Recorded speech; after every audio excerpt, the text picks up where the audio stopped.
Hello बच्चों, देखिए अभी हम लोग झारखंड बोर्ड परीक्षा 2024 के लिए क्लास 12 इकोनॉमिक्स में यानी इकोनॉमिक्स का सेकंड बुक मैक्रो इकोनॉमिक्स समष्टि अर्थशास्त्र से संबंधित most very very important objective यानी एमसीक्यू क्वेश्चन आंसर को पढ़ेंगे। अभी जो हम लोग क्वेश्चन को पढ़ेंगे वह आपके झारखंड बोर्ड में पिछले वर्षों में पूछे गए प्रीवियस ईयर क्वेश्चन बैंक यानी 2012 से लेकर 20 तक का सभी पूछे गए क्वेश्चन का ऑब्जेक्टिव का आंसर देखेंगे। तो चलिए वीडियो को शुरू करते हैं। पहला क्वेश्चन है 1 नंबर, किस विधि से हम बैंक से मुद्रा निकाल सकते हैं। पहला सवाल क्या है, किस विधि से हम बैंक से मुद्रा निकाल सकते हैं। पहला आहरण पत्र द्वारा यानी निकासी पर्ची से, दूसरा एटीएम यानी डेबिट कार्ड से, तीसरा चेक से, चौथा इनमें सभी से। तो इसका सही उत्तर हो जाएगा इनमें सभी। ठीक है, हम लोग बैंक से 3 तरह से मुद्रा निकाल सकते हैं, आहरण पत्र यानी निकासी पर्ची से, ठीक है, दूसरा एटीएम यानी डेबिट कार्ड से, तीसरा चेक से, इनमें सभी से। एक का सही उत्तर हो जाएगा ऑप्शन डी, इनमें सभी। आगे देखिए सवाल नंबर 2, क्वेश्चन नंबर 2 को पढ़िए। किसने कहा कि समष्टि अर्थशास्त्र सारी अर्थव्यवस्था के कार्यकरण से संबंधित है। ये बहुत इंपॉर्टेंट सवाल है, ठीक है, ये बहुत ही महत्वपूर्ण सवाल है। किसने कहा कि समष्टि अर्थशास्त्र सारी अर्थव्यवस्था के कार्यकरण से संबंधित है। शेपिरो ने, एम.एच. स्पेंसर ने, कीन्स ने, इनमें से कोई नहीं। तो इसका सही उत्तर हो जाएगा शेपिरो ने। ठीक है, शेपिरो के अनुसार समष्टि अर्थशास्त्र सारी अर्थव्यवस्था के कार्यकरण से संबंधित है। 2 का सही उत्तर ऑप्शन ए होगा, ए। आगे देखिए सवाल नंबर 3, सवाल नंबर 3 को पढ़िए। प्रत्यक्ष कर यानी डायरेक्ट टैक्स, ठीक है, प्रत्यक्ष कर वह कर है जो उसी व्यक्ति द्वारा दिया जाता है जिस पर वह कानूनी तौर से लगाया जाता है। ऐसा किसने कहा। ठीक है, ऐसा किसने कहा, डाल्टन ने। याद रखिएगा, डाल्टन ने कहा। ठीक है, डायरेक्ट टैक्स यानी प्रत्यक्ष कर वह कर है जो उसी मनुष्य द्वारा दिया जाता है जिस पर वह कानूनी तौर से लगाया जाता है। ठीक है, जॉनसन ने कहा, रिचर्ड गुड ने कहा, डाल्टन ने कहा, इनमें से कोई नहीं। तो इसका सही उत्तर हो जाएगा डाल्टन ने कहा। ठीक है, डाल्टन ने। 3 का सही उत्तर ऑप्शन सी। आगे देखिए सवाल नंबर 4, समष्टि अर्थशास्त्र सिद्धांत संबंध रखता है आय निर्धारण से, आय दृढ़ीकरण से, आर्थिक विकास से, इनमें सभी से। तो इसका सही उत्तर हो जाएगा इनमें सभी से। ठीक है, समष्टि अर्थशास्त्र सिद्धांत संबंध रखता है इनमें सभी से। 4 का सही उत्तर ऑप्शन डी। आगे देखिए सवाल नंबर 5, राष्ट्रीय उत्पाद एक देश के सामान्य निवासियों द्वारा एक वर्ष में उत्पादित अंतिम वस्तुओं एवं सेवाओं के बाजार मूल्य का जोड़ है।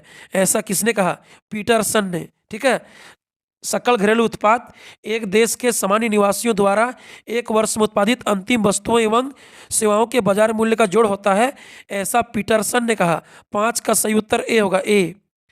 आगे देखिए सवाल नंबर 6, मुद्रा का कार्य है। मुद्रा का कार्य क्या है, विनिमय का माध्यम यानी लेन देन का माध्यम है, मूल्य का मापन ये भी है, मूल्य का संचय ये भी है, इनमें सभी होगा। मुद्रा का इनमें से सभी कार्य है, सभी। 6 का सही उत्तर डी होगा, ऑप्शन डी। आगे देखिए सवाल नंबर 7, 7 नंबर क्वेश्चन पढ़िए। निम्नलिखित में कौन चक्रीय प्रवाह में शामिल है। चक्रीय प्रवाह में कौन शामिल है, उपभोग, आय, विनियोग यानी निवेश, इनमें सभी।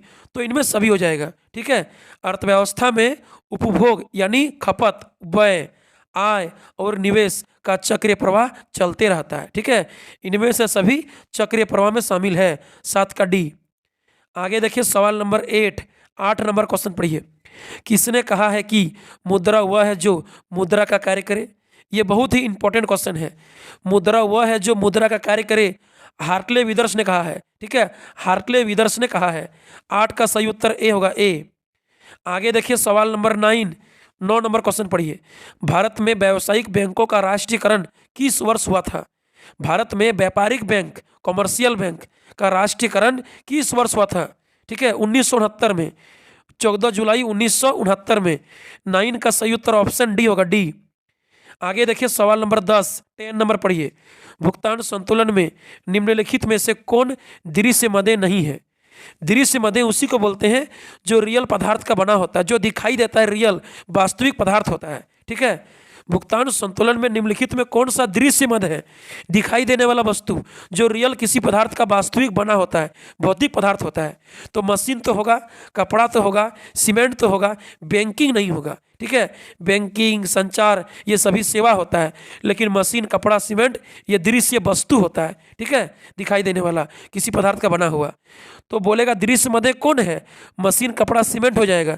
दृश्य मदे कौन नहीं है? तो बैंकिंग हो जाएगा। याद रखिएगा, बैंकिंग, संचार, सूचना ये सभी सेवा है जो अदृश्य मदे हैं। ठीक है, ये किसी पदार्थ का बना हुआ नहीं होता है, सेवा होता है। बैंकिंग, संचार, सूचना, ठीक है, ये सब सेवा होता है। ऑप्शन डी होगा। आगे देखिए सवाल नंबर 11, 11 नंबर क्वेश्चन पढ़िए। केंद्रीय बैंक का प्रमुख कार्य कौन है? सेंट्रल बैंक का मेन कार्य कौन है? केंद्रीय सरकार का बैंकर, एजेंट, सलाहकार, ये तो है। केंद्रीय बैंक, सेंट्रल बैंक सरकार का बैंक है, सरकार का एजेंट है, सरकार का सलाहकार है। और क्या है? बैंकों का बैंक कहलाता है केंद्रीय बैंक। नोट जारी करना ये भी कार्य है, इनमें सभी होगा। ठीक है, 11 का सही उत्तर ऑप्शन डी, इनमें सभी होगा। सेंट्रल बैंक का काम होता है सरकार का हिसाब किताब रखना, सरकार का बैंकर, एजेंट, सलाहकार होता है। बैंकों का बैंक होता है अंतिम ऋण देने वाला होता है, नोट जारी करने वाला होता है। इनमें सभी होगा, ऑप्शन डी। आगे देखिए सवाल नंबर 12 नंबर क्वेश्चन पढ़िए। लाभ का निम्न में से कौन सा घटक है? लाभ का निम्न में से कौन से घटक है? लाभांश, अवितरित लाभ, निगम लाभ, कर, इनमें सभी होगा। 12 का सही उत्तर इनमें सभी, ऑप्शन डी। आगे देखिए सवाल नंबर 13 प्रत्यक्ष कर है। डायरेक्ट टैक्स कौन है? प्रत्यक्ष कर उसी को बोलते हैं जो जिस व्यक्ति पर लगाया जाता है वह व्यक्ति ही उसका भुगतान करता है। तो इसका उत्तर हो जाएगा इनकम टैक्स, गिफ्ट टैक्स, यानी आय कर, उपहार कर, ए और बी दोनों हो जाएगा। ठीक है, बिक्री कर तो अप्रत्यक्ष कर है, बिक्री कर तो वस्तुओं पर लगता है जिसको हम दूसरों पर टाल सकते हैं, छोड़ सकते हैं। ठीक है, उत्पाद कर, बिक्री कर अप्रत्यक्ष कर है, लेकिन इनकम टैक्स, उपहार कर, संपत्ति कर, ठीक है, ये सभी डायरेक्ट टैक्स से प्रत्यक्ष कर है। आंसर हो जाएगा ए और बी दोनों। ठीक है, आगे चलिए सवाल नंबर 14 पढ़िए। सामान्य कीमत स्तर का अध्ययन किया जाता है समष्टि अर्थशास्त्र में। याद रखिएगा, जनरल प्राइस लेवल, सामान्य कीमत स्तर का अध्ययन हम लोग समष्टि अर्थशास्त्र में करते हैं। ऑप्शन बी होगा, 14 का बी। आगे देखिए 15 नंबर क्वेश्चन, 15 वस्तु विनिमय प्रणाली की निम्नलिखित में कौन सी कठिनाइयां हैं? वस्तु विनिमय प्रणाली, बार्टर सिस्टम का इनमें से कौन सा दोष है? परेशानी, कठिनाइयां, कमियां हैं। दोहरे संयोग का अभाव, सही है। वस्तु विभाजन में कठिनाई, सही है। मूल्य मापक का अभाव, सही है। उपयुक्त सभी होगा, इनमें सभी, 15 का डी। आगे देखिए सवाल number 16 reserve bank of India, RBI, reserve bank of India यानी आरबीआई की स्थापना कब हुआ? 1935 में। ठीक है, आरबीआई का स्थापना हुआ था 1935 में। सही उत्तर ऑप्शन बी होगा। और बोलेगा आरबीआई का राष्ट्रीयकरण कब हुआ? तो आंसर होगा 1949 में। आरबीआई का राष्ट्रीयकरण बोलेगा 1949 और स्थापना बोलेगा 1935 होगा। ठीक है, 16 का बी। आगे देखिए सवाल नंबर 17 भारत में 1 रुपया का नोट कौन जारी करता है? भारत सरकार का वित्त मंत्रालय। ठीक है, भारत में 1 रुपया का नोट जारी करता है भारत सरकार का वित्त मंत्री यानी वित्त मंत्रालय। बोलेगा 1 रुपया का नोट में किसका सिग्नेचर रहता है? तो आंसर होगा भारत सरकार का वित्त सचिव का। ठीक है, वित्त सचिव का नोट जारी करता है वित्त मंत्रालय और सिग्नेचर रहता है 1 रुपया का नोट में वित्त सचिव का। 17 का सही उत्तर बी होगा, 17 का बी। आगे देखिए सवाल number 18 central bank of India क्या है? व्यापारिक बैंक है, कॉमर्शियल बैंक है? सेंट्रल बैंक ऑफ इंडिया एक बैंक का नाम है। ठीक है, ध्यान दीजिएगा, सेंट्रल बैंक ऑफ इंडिया एक बैंक का नाम है जो एक व्यापारिक बैंक है। ठीक है, कॉमर्शियल बैंक है, जनता का बैंक है। ठीक है, 18 का ए होगा, 18 का ए। देखिए आगे सवाल नंबर 19 को, क्वेश्चन नंबर 19 को पढ़िए। एक अर्थव्यवस्था में कौन सा क्षेत्र शामिल रहता है? प्राथमिक, द्वितीयक, तृतीयक, ये सभी होगा। 19 का सही उत्तर ऑप्शन डी होगा। एक अर्थव्यवस्था के 3 विभिन्न क्षेत्र होते हैं, कृषि क्षेत्र, उद्योग क्षेत्र और सेवा क्षेत्र, जिसको क्रमशः प्राथमिक, द्वितीयक और तृतीयक क्षेत्र कहते हैं। एक अर्थव्यवस्था के 3 क्षेत्र होते हैं, ये सभी सही उत्तर होगा, 19 का डी।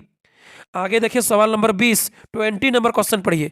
विदेशी विनिमय दर का निर्धारण होता है सरकार द्वारा, मोल तोल द्वारा, विश्व बैंक द्वारा, मांग एवं पूर्ति की शक्तियों द्वारा। 20 का सही उत्तर हो जाएगा option D. Option D right answer, सही उत्तर होगा 20 का। देखिए, विदेशी विनिमय दर का निर्धारण होता है विदेशी विनिमय बाजार में विदेशी मुद्रा की मांग और विदेशी मुद्रा की पूर्ति की शक्तियों द्वारा विदेशी विनिमय दर का निर्धारण होता है। 20 का सही उत्तर हो जाएगा ऑप्शन डी। आगे देखिए सवाल नंबर 21 को पढ़िए। प्राथमिक क्षेत्र में निम्न में से कौन शामिल है? प्राइमरी सेक्टर में शामिल करते हैं भूमि को, वन को, खनन को, इनमें सभी होगा। 21 का सही उत्तर ऑप्शन डी होगा, इनमें सभी। प्राथमिक क्षेत्र में प्राकृतिक संसाधनों यानी जमीन, पेड़ पौधा, जल, वायु, खनन, ये सभी शामिल होता है। प्राकृतिक संसाधनों के प्रयोग से वस्तुओं एवं सेवाओं का उत्पादन होता है प्राइमरी सेक्टर प्राथमिक क्षेत्र में, इसलिए इनमें सभी सही उत्तर होगा ऑप्शन डी। आगे देखिए सवाल नंबर 22 नंबर क्वेश्चन पढ़िए। निवेश गुणक को निम्नलिखित में किस सूत्र द्वारा व्यक्त किया जा सकता है? निवेश गुणक बराबर होता है आय में परिवर्तन बटा निवेश में परिवर्तन, जिसको कैपिटल के से डिनोट करते हैं, सूचित करते हैं। ठीक है, इसलिए सही उत्तर हो जाएगा ऑप्शन बी, के बराबर डेल्टा वाई बटा डेल्टा आई। ठीक है, के क्या हो गया? के हो गया निवेश गुणक बराबर डेल्टा वाई यानी आय में परिवर्तन बटा यानी अनुपात डेल्टा आई मतलब निवेश में परिवर्तन। निवेश गुणक बराबर होता है आय में परिवर्तन बटा निवेश में परिवर्तन। आय में परिवर्तन को बोलते हैं डेल्टा वाई, निवेश में परिवर्तन को बोलते हैं डेल्टा आई, और निवेश गुणक का संकेत होता है के। ठीक है, के होता है, इसलिए के बराबर हो जाएगा डेल्टा वाई बटा डेल्टा आई, ऑप्शन बी सही उत्तर। आगे देखिए 23 नंबर सवाल पढ़िए। सकल राष्ट्रीय उत्पाद की गणना में निम्नलिखित में से किसे शामिल नहीं किया जाता है? सकल राष्ट्रीय उत्पाद यानी जीएनपी का कैलकुलेशन में इनमें से किसे शामिल इंक्लूड नहीं करते हैं? पुरानी वस्तुओं का क्रय विक्रय, इसे शामिल नहीं करते हैं। मध्यवर्ती वस्तुएं, इसको भी शामिल नहीं करते हैं। आंसर होगा उपयुक्त दोनों, ए और बी। ठीक है, उपयुक्त दोनों होगा। देखिए राष्ट्रीय आय यानी जीडीपी जीएनपी का कैलकुलेशन में हमेशा अंतिम वस्तुओं का मूल्य या मूल्य वृद्धि को शामिल किया जाता है। कभी भी पुरानी वस्तुओं का क्रय विक्रय या मध्यवर्ती वस्तु का मूल्य शामिल नहीं किया जाता है। 23 का सही उत्तर हो जाएगा ए और बी दोनों। पुरानी वस्तु का क्रय विक्रय, मध्यवर्ती वस्तु दोनों को शामिल नहीं किया जाएगा। तो शामिल किसको किया जाएगा? अंतिम वस्तुओं का मूल्य को। ठीक है, हमेशा अंतिम वस्तुओं का मूल्य को जीडीपी जीएनपी राष्ट्रीय आय में शामिल करते हैं। 23 का सही उत्तर सी। आगे देखिए सवाल नंबर 24 को पढ़िए। बजट के संघटक है। बजट के संघटक क्या क्या है? बजट में दो चीज, एगो सरकार का आय और एगो सरकार का व्यय। ठीक, बजट के संघटक हैं बजट प्राप्तियां, बजट व्यय, उपयुक्त दोनों होगा, ए एंड बी दोनों। ठीक है, 24 का सी, ए और बी दोनों याद रखिएगा। बजट किसे कहते हैं? सरकार द्वारा एक वित्तीय वर्ष में खर्च की जाने वाली राशि यानी सरकारी व्यय और सरकार को प्राप्त होने वाली राशि यानी सरकारी आय, सरकारी प्राप्तियां, बजट प्राप्तियां और बजट व्यय दोनों को शामिल करते हैं बजट में, इसलिए ए और बी दोनों सही उत्तर होगा, 24 का सी। आगे देखिए 25 कीन्स का रोजगार सिद्धांत निम्नलिखित में किस पर निर्भर है? प्रभावपूर्ण मांग पर। याद रखिएगा, कीन्स का रोजगार सिद्धांत निर्भर करता है प्रभावपूर्ण मांग पर। 25 का ए। प्रभावपूर्ण मांग में क्या होता है? सामूहिक मांग और सामूहिक पूर्ति एक दूसरे के बराबर होती है। ठीक है, 25 का ए। आगे देखिए 26 निम्न में से कौन अप्रत्यक्ष कर में शामिल है? इनडायरेक्ट टैक्स कौन है? अप्रत्यक्ष कर कौन है? आयकर, इनकम टैक्स तो प्रत्यक्ष कर है, जिस पे लगता है वही चुकाता है। संपत्ति कर, संपत्ति कर भी प्रत्यक्ष कर है, डायरेक्ट टैक्स है, जिस व्यक्ति पर लगता है वह व्यक्ति ही चुकाता है। उपहार कर, ये भी डायरेक्ट टैक्स है, प्रत्यक्ष कर है, जिस पे लगता है वही चुकाता है। लेकिन उत्पाद शुल्क, बिक्री कर, ये सभी अप्रत्यक्ष कर है, याद रखिएगा। उत्पाद शुल्क या बिक्री कर या जीएसटी सभी अप्रत्यक्ष कर है, इनडायरेक्ट टैक्स है, 26 का सी। आगे देखिए सवाल नंबर 27 को पढ़िए। भुगतान संतुलन के अंतर्गत अदृश्य मदों में किसे शामिल किया जाता है? अदृश्य मद सभी सेवाओं को कहते हैं। अदृश्य मद जो किसी वास्तविक भौतिक पदार्थ का बना नहीं होता है, जो सेवा होता है। तो बैंकिंग होगा, जहाजरानी, जहाज चलाने का काम को जहाजरानी कहते हैं, होगा। संचार भी होगा, इनमें सभी होगा। अदृश्य मद सभी सेवा को कहते हैं। बैंकिंग, जहाजरानी यानी जहाज चलाने का काम भी सेवा होता है। संचार भी होगा, इनमें सभी। सूचना भी होगा, ठीक है, सूचना भी होगा, इनमें सभी सही उत्तर, 27 का डी। आगे देखिए 28 पढ़िए। मुद्रा के प्राथमिक कार्य के अंतर्गत निम्नलिखित में किसे शामिल किया जाता है? मुद्रा का प्राथमिक कार्य इनमें से कौन है? विनिमय का माध्यम और मूल्य का मापन, ये दोनों मुद्रा का प्राथमिक कार्य है, ए और बी दोनों, याद रखिएगा। मुद्रा का 2 ठो प्राथमिक कार्य होता है। मुद्रा के 2 प्राथमिक कार्य हैं, विनिमय का माध्यम यानी लेन देन का माध्यम और मूल्य का मापन। ठीक है, वैल्यू को मेजर करना, मूल्य को मापन करना। 28 का सी होगा, ए और बी दोनों। आगे देखिए 29, 29 को पढ़िए। 29, द्वितीयक क्षेत्र में निम्नलिखित में कौन सी सेवाएं शामिल है? द्वितीयक क्षेत्र यानी सेकेंडरी सेक्टर में इनमें से किसको शामिल करते हैं? विनिर्माण को यानी मैन्युफैक्चरिंग को। द्वितीयक क्षेत्र में एक मध्यवर्ती वस्तु से दूसरा अंतिम वस्तु का निर्माण किया जाता है, जिसको उत्पादन कहते हैं। ठीक है, द्वितीयक क्षेत्र में मिल में, फैक्ट्री में, उद्योग में एक वस्तु से दूसरा नया वस्तु का निर्माण किया जाता है, जिसको विनिर्माण मैन्युफैक्चरिंग कहते हैं। 29 का बी होगा, बी। आगे देखिए सवाल नंबर 30, 30 नंबर क्वेश्चन पढ़िए। The general theory of employment, interest and money नामक पुस्तक के लेखक कौन है? J.M. Keynes, John Maynard Keynes. याद रखिएगा, सन 1936 में प्रकाशित J.M. कीन्स द्वारा ग्रंथ का नाम है the general theory of employment, interest and money. ये बहुत इंपॉर्टेंट क्वेश्चन है। J.M. कीन्स लिखा है 1936 में इस पुस्तक को। 30 का सी होगा। आगे देखिए 31, 31, एपीसी जोड़ एपीएस क्या होता है? एपीसी जोड़ एपीएस बराबर 1 होता है, 1। ठीक है, औसत उपभोग प्रवृत्ति और औसत बचत प्रवृत्ति। Average propensity of consume APC और average propensity of saving APS, दोनों का जोड़ 1 के बराबर होता है, 1 के बराबर। 31 का बी होगा, बी। आगे देखिए 32, 32, सरकार के कर राजस्व यानी टैक्स के अंतर्गत निम्नलिखित में कौन शामिल है? सरकार के कर राजस्व यानी सरकार को जो टैक्स से राजस्व आय प्राप्त होता है, इनमें से किससे प्राप्त होता है? निम्नलिखित में कौन शामिल है? इनकम टैक्स शामिल है, नगर निगम टोल टैक्स शामिल है, सीमा शुल्क शामिल है, उपयुक्त सभी होगा। ठीक है, आय कर, निगम कर, सीमा शुल्क, उपयुक्त सभी होगा, इनमें सभी। 32 का डी होगा, डी।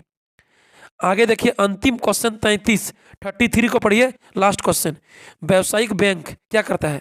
व्यावसायिक बैंक यानी व्यापारिक बैंक, कॉमर्शियल बैंक, जनता का बैंक क्या करता है? जमा स्वीकार करते हैं और ऋण प्रदान करते हैं, सही है। लॉकर आदि की सुविधा देते हैं, सही है। साख निर्माण करते हैं, सही है। इनमें सभी होगा। व्यावसायिक बैंक यानी व्यापारिक बैंक, जनता का बैंक, जो जनता से जमा स्वीकार करता है, जरूरत पड़ने पर जनता को ऋण देता है। Locker ATM, debit card, credit card की सुविधा प्रदान करता है। साख यानी ऋण का निर्माण करता है, इनमें सभी होगा। 33 का डी। ठीक है, 33 का सही उत्तर ऑप्शन डी होगा। तो चलिए अभी हम लोग क्लास 12 इकोनॉमिक्स में सेकंड बुक यानी समष्टि अर्थशास्त्र में पूछे गए, जैक के पिछले वर्षों में पूछे गए प्रीवियस ईयर सभी ऑब्जेक्टिव क्वेश्चन का सही आंसर को देखें। इस वीडियो को अपने सभी दोस्तों तक अधिक से अधिक शेयर कीजिएगा, ताकि सबको क्वेश्चन बैंक का ऑब्जेक्टिव मिल सके। ये सभी ऑब्जेक्टिव बहुत ज़्यादा इंपॉर्टेंट है। ठीक है, फिर मिलेंगे अगले वीडियो में, तब तक के लिए बाय बाय, थैंक यू।